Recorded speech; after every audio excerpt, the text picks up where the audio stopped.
There's a lot of tokens, but the granddaddy of them all is Bitcoin. After just 15 years, Bitcoin has emerged as the fastest growing asset class in history. It's just a clean asset that mines Bitcoin, that's very conscious of the cost. Spanning roughly 50,000 meters, this facility is more than just a Bitcoin mining operation. It's a vision for sustainable and innovative computing at scale. Bitzero Holdings Inc. has paid Pinnacle Digest for marketing services, including producing and disseminating this video. Pinnacle Digest parent company owns shares of Bitzero Holdings Inc. This is not investment advice. Please read the full disclosure at the end of this video. For centuries, currencies have fueled trade, shaped empires, and driven progress. However, history reveals an undeniable pattern. Virtually every fiat currency has eventually lost its value. Why? Could the answer lie in the evolution of money itself? Since the gold standard's demise in 1971, fiat currencies have been untethered from tangible assets, leaving them exposed to inflation, debt, and large-scale money printing. As purchasing power erodes, investors and nations alike have turned to alternatives, hard assets like real estate, gold, and art. But now, a new player is challenging the very concept of money itself. Enter Bitcoin. After just 15 years, Bitcoin has emerged as the fastest growing asset class in history. Unlike fiat currencies, it is entirely digital, with a fixed supply of 21 million coins, making it immune to inflationary pressures caused by money printing. Bitcoin operates on a decentralized network, which many see as its greatest strength, free from government or institutional control. With a market cap around $2 trillion, Bitcoin is reshaping how many think about money, wealth, and power. Major financial institutions and sovereign wealth funds have entered the game, fueling record inflows through Bitcoin-related ETFs. While volatility remains, Bitcoin's resilience is driving more firms and financial institutions to include it in their asset management strategies. Some argue that Bitcoin is the hardest money ever created, its value anchored by its finite supply and the process of digital mining. In this process, powerful computers solve complex problems to secure the network and mint new Bitcoin. One company aiming to stand out in this space is Bitzero. Focused on sustainable Bitcoin mining practices, Bitzero is leveraging renewable energy from one of the world's most advanced electricity grids. Their setup represents a bold vision, one that aligns with Bitcoin's uniqueness. We're about to embark on a journey from New York, the financial center of the world, to the far reaches of Norway. There we'll learn about the fascinating process of how Bitcoin is mined, explore what makes it one of the most sought-after assets, and discover how Bitzero intends to make its mark within the industry and potentially beyond.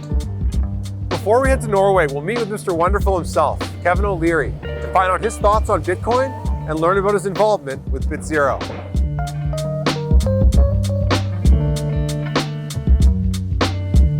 Kevin is best known for his role as a shrewd investor on the hit TV show Shark Tank. His notable business achievements include founding the software company SoftKey, which later became the Learning Company and was sold to Mattel. A proud Canadian, Kevin has been an entrepreneur and international investor for over 30 years. Kevin, thanks for having us. You were early to Bitcoin. Do you still like it? What made you like it initially? And what are your thoughts on it today? There's a lot of tokens, but the granddaddy of them all is Bitcoin. And for years, you know, the pioneers kept getting arrows in their back. Some of the early exchanges that became behemoths, their CEOs spent time in prison, and all this stuff was so controversial. But slowly but surely, it started to be considered an alternative asset class about 5 years ago. And that was when I first, maybe 6 now, and I started to put an allocation in, no different than gold. People call it digital gold. It has a lot of price volatility, but the real opportunity, and I think why it's actually increased in value significantly from the 16,000 when I first bought it, here it is close to 100,000, is that the regulatory environment in the US is slowly changing. Congress is slowly bringing forward the Stablecoin Act, for example, which has been floating around for 3 years now. It's actually getting traction now to back some form of digital payment system against the US dollar. And Bitcoin also is starting to get 1% to 3% allocations with institutions. So changing administration, far more digital friendly, far more crypto friendly, I don't see this stopping. And I think Bitcoin will become a standard allocation in alternative assets, which is sort of 3 to 5% in sovereign wealth and in hedge and in private equity. It just shows you have to go through the pioneer phase, the cowboy phase. There are no more cowboys in crypto. They're all in jail. So, that leaves the rest of us that have to be compliant looking at it saying, it looks interesting. You mentioned Bitcoin mining.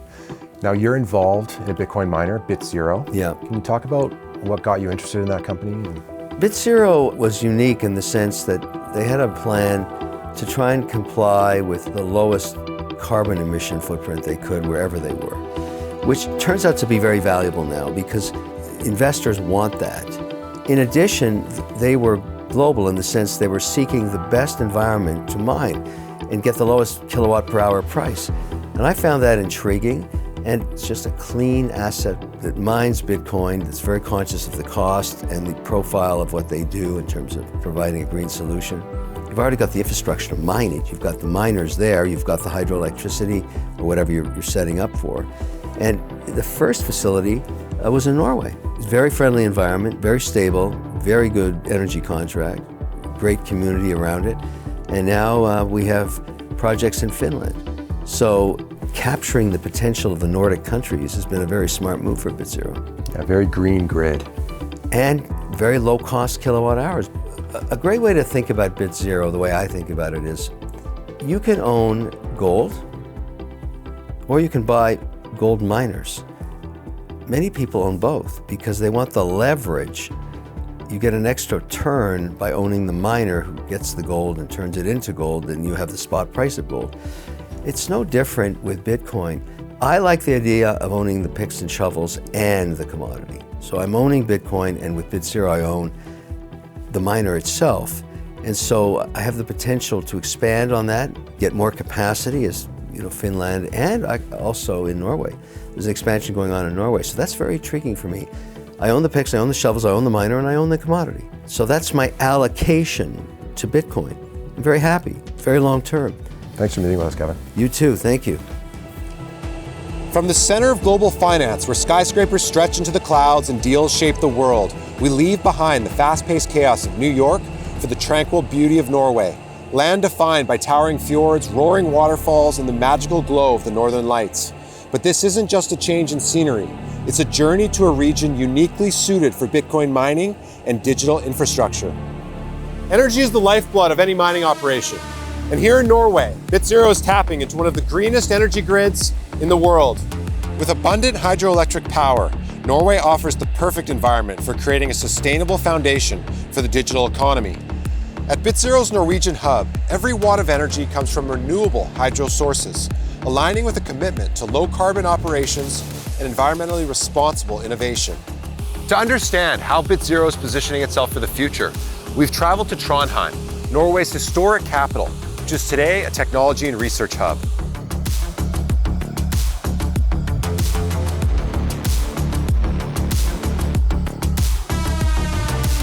After a more than 3-hour drive through Norway's picturesque landscapes, we finally arrived at Bitzero's hub.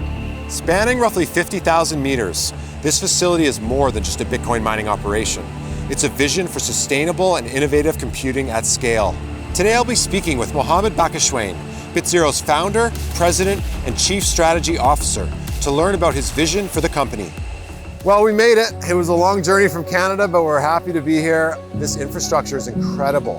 Mohammed, can you tell us what is behind us and how long did it take to build this place? Well, Alex, thanks for coming. This place, we started building in 2021 in stages. What you see today is the work over the last 3 years. We've expanded from 10 megawatts to 20, and now we're nearly maxing out our 40 megawatts with another 70 more to come.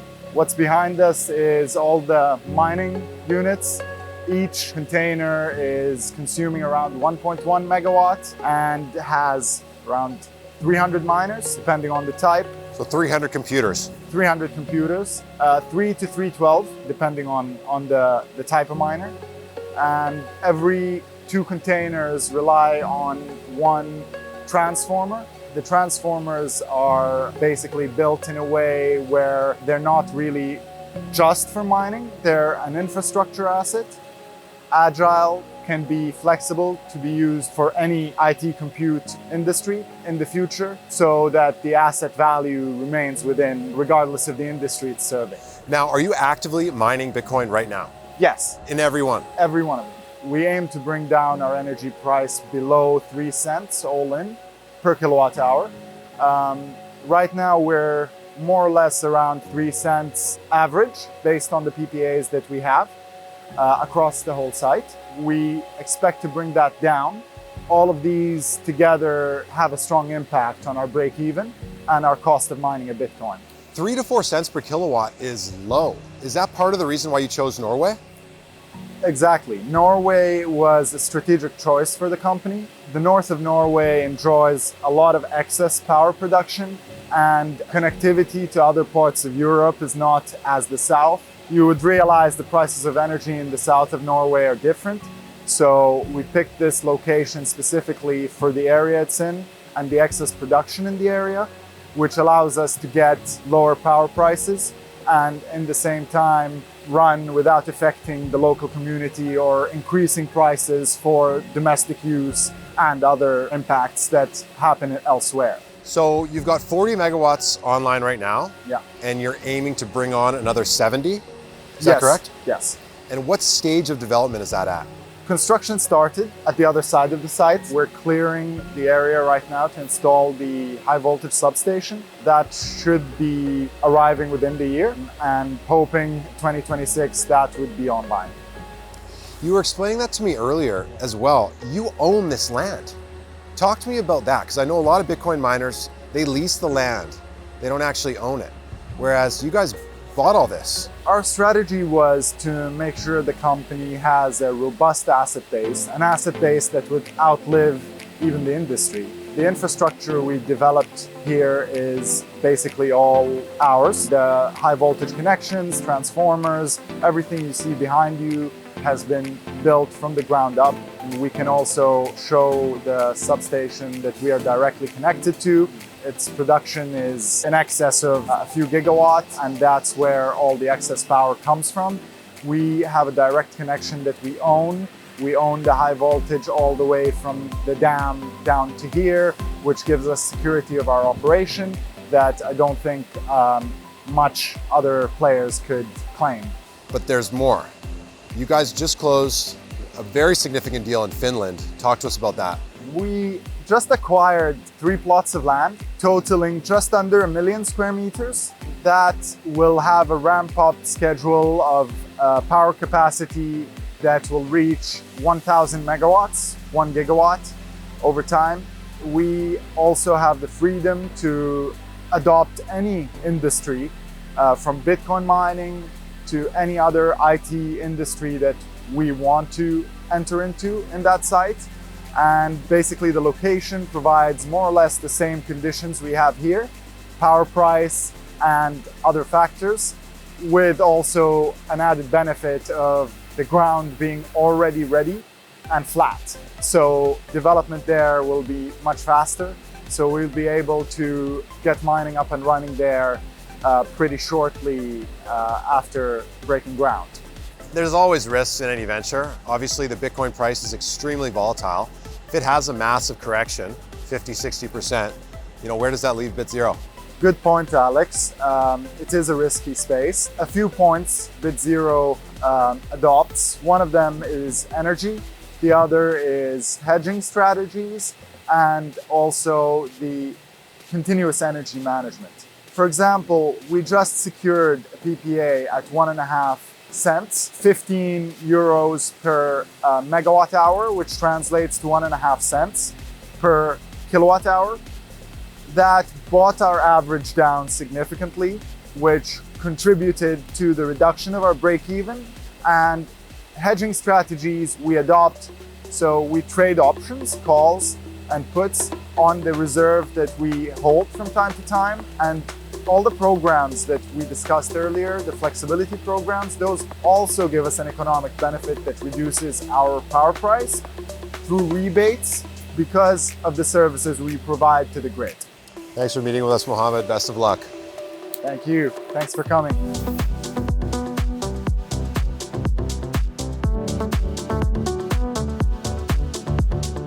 Next, we'll meet with Giovanni Gaudenzi, Bitzero's head of finance.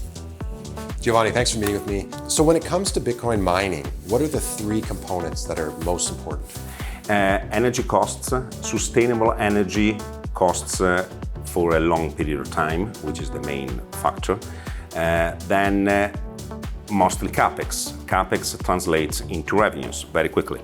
And do you feel Bitzero has an advantage in those two? Yes, definitely. The energy cost associated with such a large amount of capacity is very, very low and very efficient. For instance, in the main site here in Norway, we are directly linked to the plant, making it the most efficient energy source available in the area. Then Bitzero's got another advantage that is renewable. All the energy used by Bitzero is renewable. Nowadays, it's not that relevant in the current market, but it will become in the future, considering the amount of energy that Bitcoin mining consumes. In terms of capacity, due to the fact that the energy cost is so low, the efficiency of all the mining equipment Bitzero has and will buy in the future is higher, meaning that the net cash flow generated is more relevant than most of the mining companies out there. Finally, the cool temperature of the current sites will make it even more efficient. The computers perform better. Even more performing, and for a longer period of time. This is a very important feature in mining industry because depreciation is considered a direct cost in mining industry because within 3 years you need to replace the miners usually for wear and tear and in general for energy costs efficiency associated to it. While Bitzero is still mining 90% of all the equipment before halving because they are still very profitable and because of the low energy cost, the good management and repairs of the mining equipment and the cool temperatures at which we are located. Best of luck, Giovanni.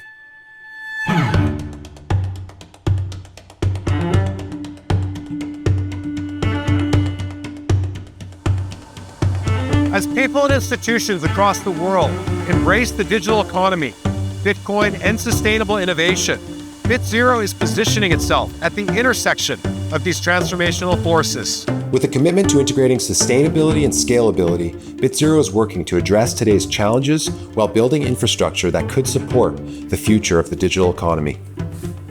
In an industry defined by volatility and fierce competition, Bitzero is working to establish its position in this evolving technological landscape.